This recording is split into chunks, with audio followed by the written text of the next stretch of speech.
আরজি করে হত্যাকাণ্ডের ১০৭ দিন পার হলেও আজও হল না সঠিক বিচার। কাদম্বিনী আজও পেল না তাঁর যন্ত্রণার বিচার।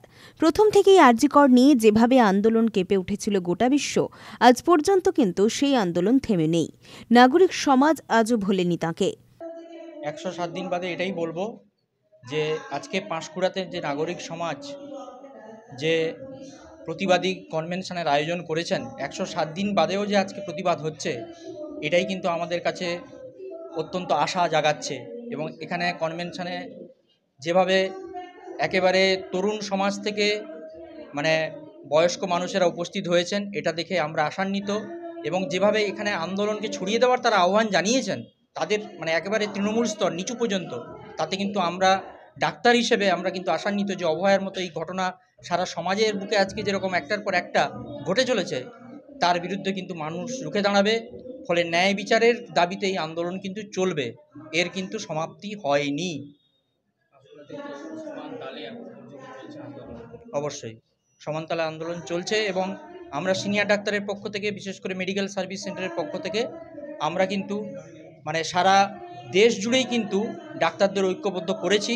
সেখানে জুনিয়র ডাক্তারদের ঐক্যবদ্ধ আন্দোলন আজকে কিন্তু শুধু পশ্চিমবাংলার বুকে নয়, এইমস থেকে শুরু করে ব্যাঙ্গালোর, নিমহ্যান্স সমস্ত জায়গায় কিন্তু এই আন্দোলন নানান ফর্মে কিন্তু চলছে। ফলে অভয়া কিন্তু আজকে একটা বিচারের দাবি, একজনের বিচারের দাবির সঙ্গে যুক্ত নয়, এটা সারা সমাজের বিচারের দাবি যুক্ত হয়ে গেছে। কিন্তু অভয়া যে আরজি কর, জাস্টিস ফর আরজি কর কিন্তু আজও আমাদের বুকে আছে এবং থাকবে। ফলে লড়াই কিন্তু চলবে। ডাক্তারের বিচার চেয়ে পূর্ব মেদিনীপুরের পাঁশকুড়ার নাগরিক সমাজ নাগরিক কনভেনশনের আয়োজন করে। সেখানে আরজি করের চিকিৎসক সৌরভ রায়, কলকাতার সিনিয়র চিকিৎসক দীপক গিরি উপস্থিত ছিলেন। এছাড়া উপস্থিত ছিলেন কিছু প্রতিবাদী মানুষজন। আমরা এটাই বলতে চাইব যে এই ১০৭ দিন ধরে সারা বাংলার মানুষ যেভাবে, কেবল ডাক্তারেরা নয়, সারা বাংলার মানুষ যেভাবে বিপুল আন্দোলন গড়ে তুলেছে, সেই আন্দোলনের স্রোতধারায় আমরা দেখেছি যে বারবার শাসককে পিছু হটতে হয়েছে, বারবার বিচারের দাবিতে আমরা এক পা করে এগোতে পেরেছি।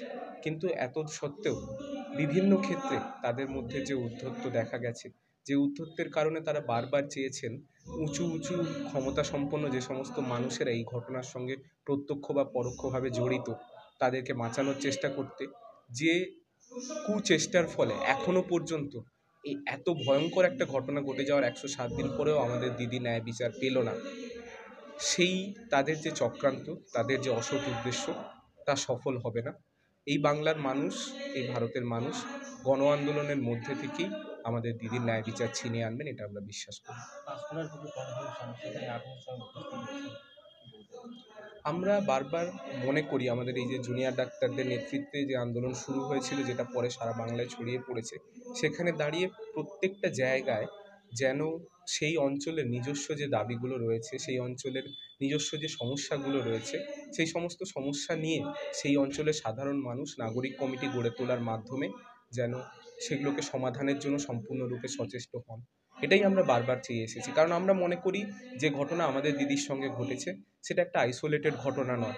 সারা দেশ জুড়ে এই মুহূর্তে যে ভয়ঙ্কর ধর্ষণের সংস্কৃতি চলছে, যে ভয়ঙ্কর হুমকি সংস্কৃতি চলছে, তার একটা অংশ মাত্র।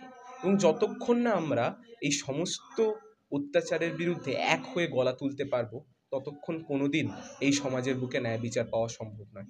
সে কারণেই পাঁশকুড়ার শুভবুদ্ধি সম্পন্ন মানুষেরা, যারা আন্দোলনের প্রথম দিন থেকে এই আন্দোলনের বিভিন্ন কর্মসূচিগুলোকে সম্পূর্ণ দুর্বারভাবে পালন করেছেন, তারা ভবিষ্যতে আরও যাতে বৃহত্তরভাবে এই আন্দোলন গড়ে তুলতে পারেন, সেই লক্ষ্যে তাদের এই কনভেনশন সফল হোক, এটাই কামনা করি। আপনি আজকে আপনার বক্তব্য থেকে বলবেন যে সমস্ত মানুষকে একত্রিত হতে বললেন, পাশাপাশি যে সমস্ত এলাকায় মদের ঠিক আছে সেগুলোকেও দিকে হতে বলবেন।